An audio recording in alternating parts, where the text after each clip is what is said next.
Suspense. And the producer of radio's outstanding theater of thrills, the master of mystery and adventure, William N. Robeson. You can't say we haven't been warned. From cradle to the grave, we are piously advised that the love of money is the root of all evil. We are urged to be moderate in all things, and we are reminded of the futility of greed by aphorism and fable. But it doesn't do much good, for there seems to be a little larceny lurking in the best of us, and one place where it's sure to show is at the roulette table, around which the action of our story revolves tonight. Listen then as John Lund stars in Win or Lose All, which begins in exactly 1 minute. Another visit with Joe and Daphne Forsythe. Joe, Yeah, Daphne. look at this story about savings bonds in the paper. Yeah? What about it? Do you think that's the best way to tell people about savings bonds? Why not? Look, see, it says here that savings bonds are a guaranteed investment. Right now, they pay off at the rate of $4 at maturity for every $3 invested. You're not convinced? Mm-mm. Why not? No salesmanship. No salesmanship? What more do you need to know? Why, right now, more than 8 million Americans are buying saving bonds regularly through the payroll savings plan. So? So what? That's what I say. So what? Now, look, Daphne, if millions of Americans are convinced that saving bonds are their best investment, not only financially, but for the future of their country, what the heck is bothering you? Well, I think they could sell a lot more with salesmanship. You know, slogans and jingles. Listen, if you're spending more and saving less, try a savings bond. Oh, boy. Or maybe savings bond pay good, like an investment should. Daphne. You get a lot to like in a savings bond. Interest, earnings guaranteed. Wow. Well, did I sell you? Yeah, but I forgot what it was you were selling. Savings bonds. I'll take 100. Oh, Joe.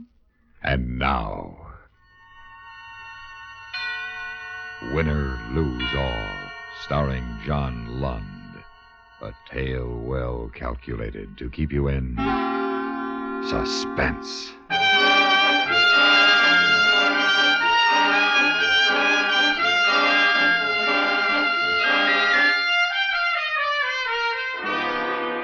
Las Vegas, the sucker city, the land of the money cow.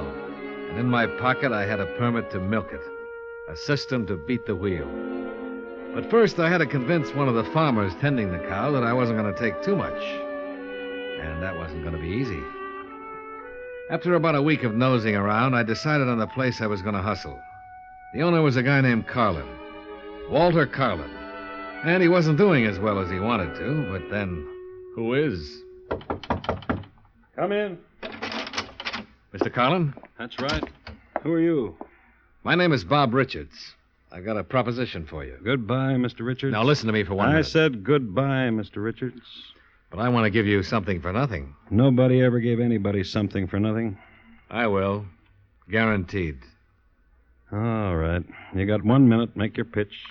When was the last time you had a spread in the New York Times? Ah, come on, son. Quit playing. This is a small place compared to the joints out in the Strip. And you're not only small, but your business is way off. Isn't it, Mr. Carlin? I said I'd give you a minute to make a pitch, not to discuss my business. That's part of my pitch. I can put this place on the front page of every newspaper in the country. Keep talking. You have 30 seconds. Okay. I've got a system for roulette. Oh, come on. Oh, I know everybody's got some kind of a system, but I got one that'll win. Now, the only trouble is when the house finds somebody's got a winning system, the table's closed after a while, or the betting's limited. Now, here's my pitch. You let me win $200,000. $200,000? Now, let me finish. You let me win $200,000. It'll take about a month to 40 days. All I want for my share is $50,000 in cash. And you got yourself $1 million worth of publicity. You expect to walk in here, take $200,000 out, then return $150 when you're finished? I wouldn't even trust myself to do that. I didn't expect to take the $200,000 out. Now, that's too tempting. Huh? The house can keep my winnings for me until such time as I decide to quit, which in this case will be $200,000. I don't know. Remember those two college kids and what they did for that joint in Reno? And they only went for a couple of weeks and a few grand.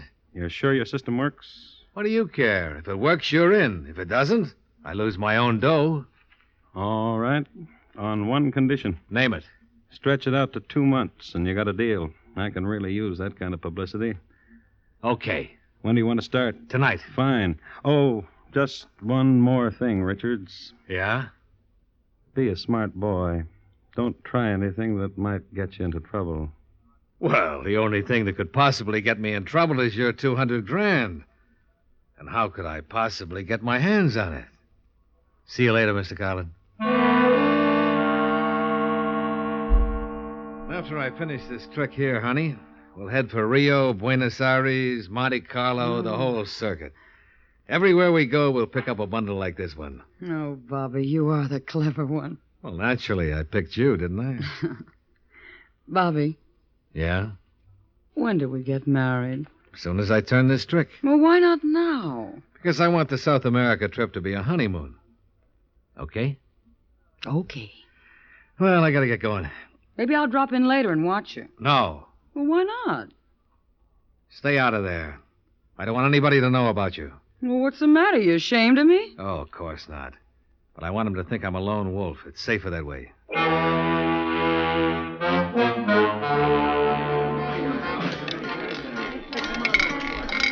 Be there, baby. Be there. 24, Blackie. Hey! That'll cost you $1,080, Tony. Yes, sir, Mr. Richards. You've got a real hot streak going. A real hot streak.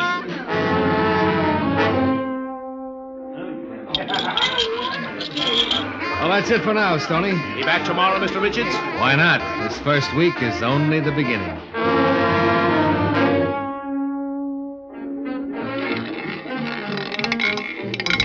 00 green. Pay me.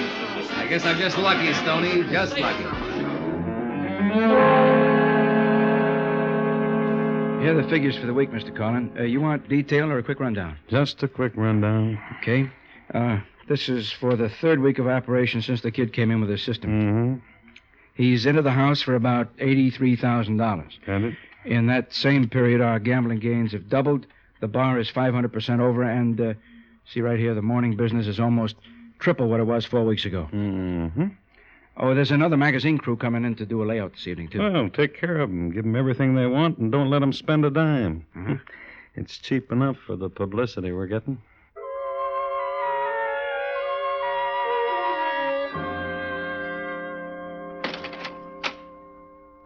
Is that you, Bobby? Yeah. Hi. How'd you do tonight? Oh, not bad. $9 grand. How much is that altogether? About $170,000. Oh, then another week or so and it's over. Annie, it's over as of tomorrow night. What do you mean? I'm taking it. All of it. Tomorrow night. Oh, but what about your deal with Carlin? Deals are for suckers. I know how I can get away with all of it. But you've got to help. Oh, Bobby, I'm scared. There's nothing to be scared of. Now, if you want to help me, say so now. If not, you'd better pack. Well, sure, I'll help, but I'm scared. All right. Now, I want you to buy a good used car tomorrow. Well, why? We've got a car. Will you stop arguing and listen to me? Sure, Bobby. Okay. Now, you leave here at 9:30 tomorrow evening. Drive north on Route 95. Mm-hmm. Now, 5 miles out of town, you turn around and park, heading toward town. When I leave, I'll drive to the same spot. Then I transfer to your car, and we head right back through town to L.A. And then? We're on our way to South America, baby. Free and clear.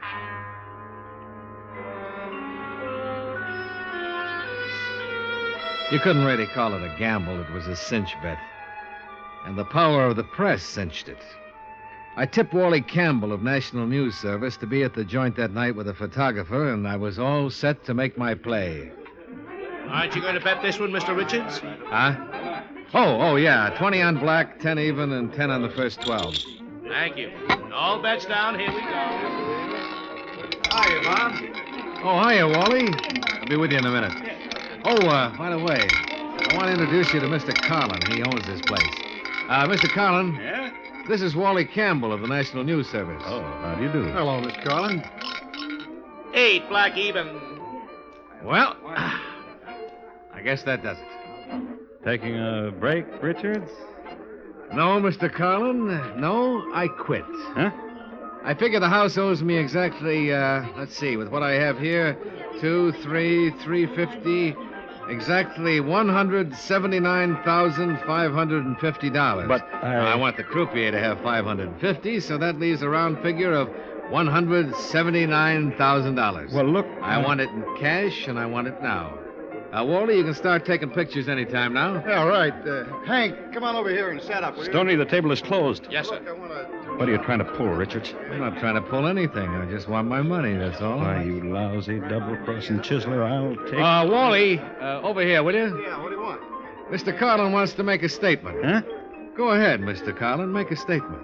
Well, I really don't have much to say except... Except this proves that your wheels are completely honest. Isn't that right, Mr. Carlin? Yes, that's right. And Mr. Richards here proved it. Yeah. My money, Mr. Carlin? Where's my money? In cash? Stoney? Yes, sir. Get $179,000 from the cashier. Yes, sir. Now, look, the two of you stand in front of the wheel by that pile of chips there, will you? No, a little to your right, Bob. Here? Yeah, that's it. That's fine. You sure you know what you're doing, Richards? I knew when I came here. I won't quit looking, you know that. Sure, but you won't find me. Now, look, pick up a handful of chips, Mr. Carlin, and give it to Bob, will you? I'll find you. Yeah, that's right. I wouldn't bet on it. Yeah, that's fine. I would. That's fine. In fact, I'm betting $179,000 on it.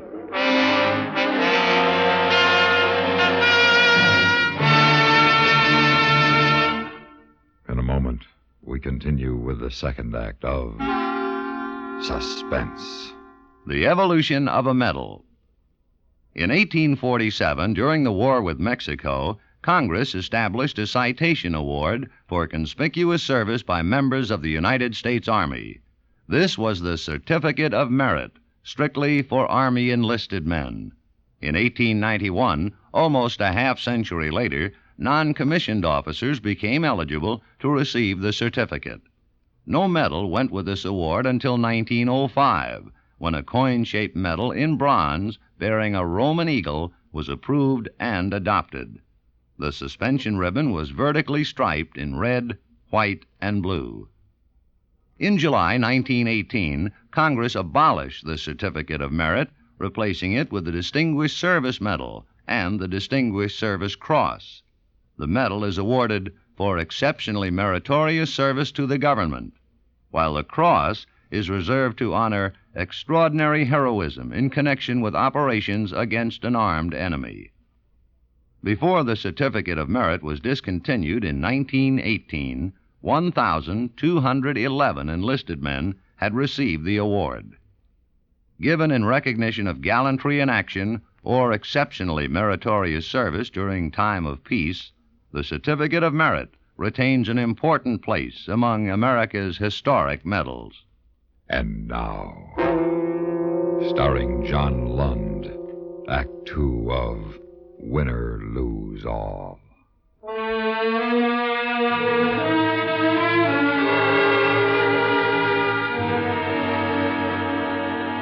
It was easy.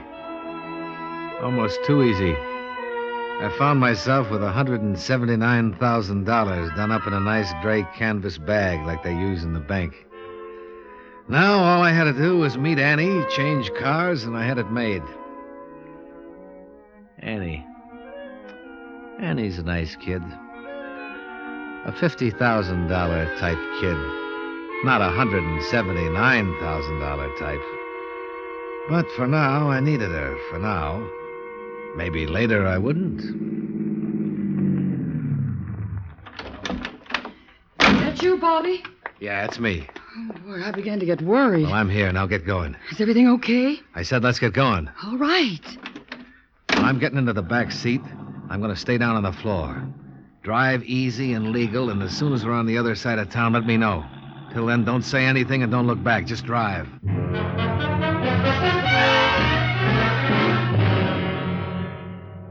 His car was found north of town about 5 miles out.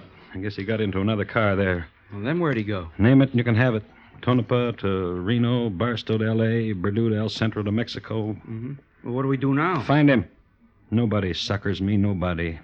Call the boys in Reno, Carson City, Frisco, L.A. Tell them I want Bob Richards. Tell them I want him bad. And alive.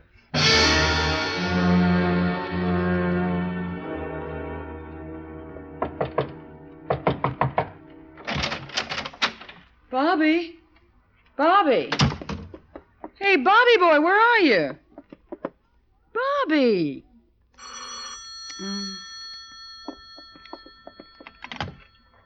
Hello? Yeah, hello. This is the Apex Travel Service. We're calling Mr. Richards to confirm his reservation for one on the 8:55 Transpolar Flight 358 to Paris. Pardon me? Mr. Richards, his reservation for tonight. Oh, for two? No, for one. I said, for who? Oh, Mr. Richards. What room did you want? 214. Well, this is room 212. You got the wrong room. No, I'm sorry. Oh, Bobby boy. Bobby boy, what a rat you are. Annie. What are you doing here? I told you to stay in your own room. Yeah, but I got worried. About what? About you. Oh, I can take care of myself now. Hello. Yes? Yes. Right. Thank you. Who is that? The airport reservations desk, confirming our reservations for tomorrow's flight to South America. Tomorrow? Yeah, 9 a.m. Now go back to your room and I'll see you on the plane tomorrow. I'll wait till the last minute before I board.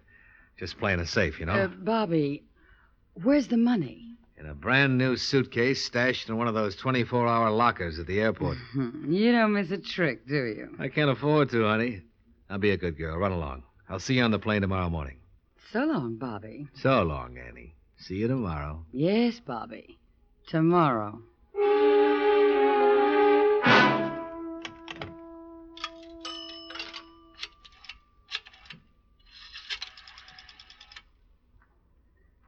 Operator, I want to make a person-to-person call to Mr. Walter Carlin in Las Vegas. Yes, that's right, and please hurry. Oh, why did you have to be such a rat, Bobby?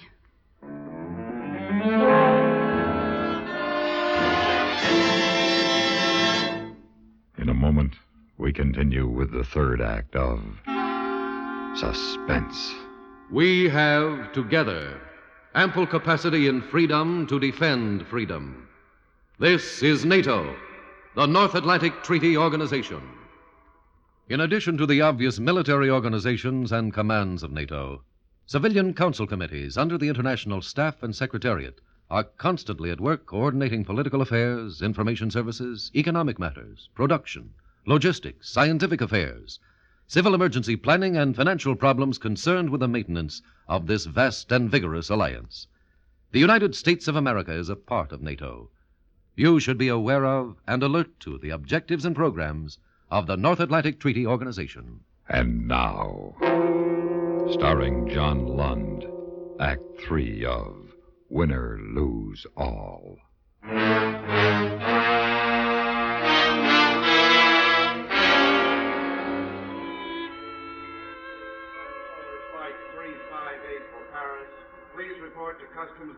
Say there, pardon me, but is this Customs Gate 21? Yeah. You taking the Transpolar? Yeah? Business? Combination. Uh-huh. Say, it's a nice suitcase you have there. Thanks. I'll bet you it holds a lot of money. What's that? Might even hold $179,000. Why, you... Right now, you're lucky. Don't stretch it. You get on that plane and you're dead. What do you want me to do? Now, that's your business. Just don't get on that plane. You want me to go back to Vegas, don't you? Well, now, sir, that's up to you. And if I don't? That's up to you, too.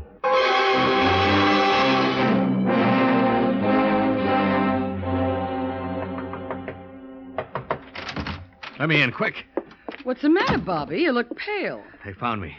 Who found you? Carlin. I don't know how, but he found me. Where'd they find you, Bobby? At the airport? Yeah, they found me. What did you say? They found you at the airport, didn't they, Bobby? Getting on the Paris plane just as I told them to. Why, you Mr. Carlin was very glad to know where to find you. $5,000, glad. I'll break your neck. No, you won't, Bobby. Mr. Carlin sent me a bodyguard, too. He's in the next room. Of course, he isn't as clever as you, but what good is clever? Do something clever now, Bobby. Better give Mr. Carlin his money, or bang, you're dead.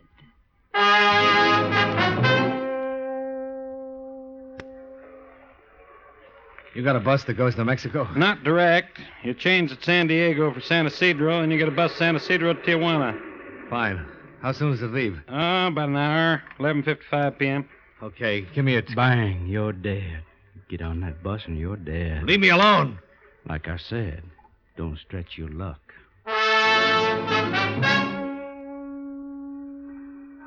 Taxi! Taxi! Where do you want to go, mister? Take me to Las Vegas. Hey, that's more than 300 miles. Cost you a bundle. I don't care what it costs. It's not my money.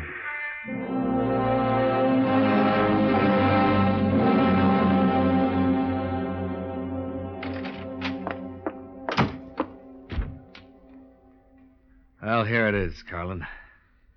I spent about $1,000. No, Bobby boy, I don't want it this way. What? Not this way. Well, then how? Go downstairs to one of the roulette wheels and start playing. What, with your money? That's right. But don't bet more than $50 at one time. You got a system? Lose with it. Lose the whole 178 grand. But that'll take months. That's right, Bobby boy. Months. But think of the publicity I'll get.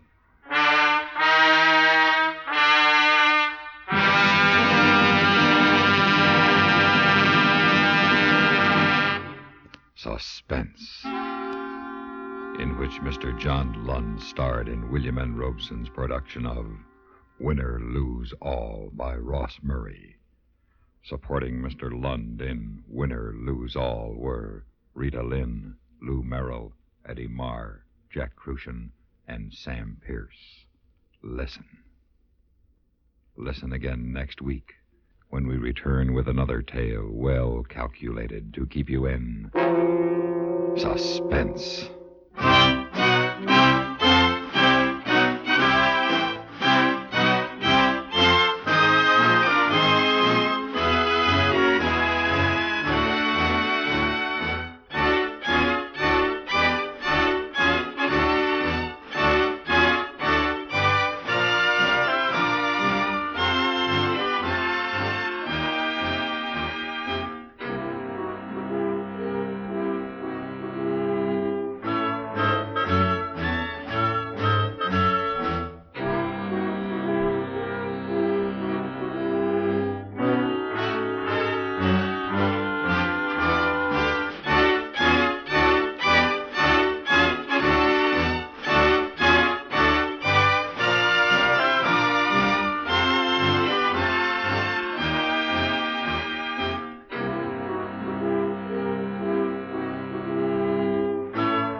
This is the United States Armed Forces Radio and Television Service.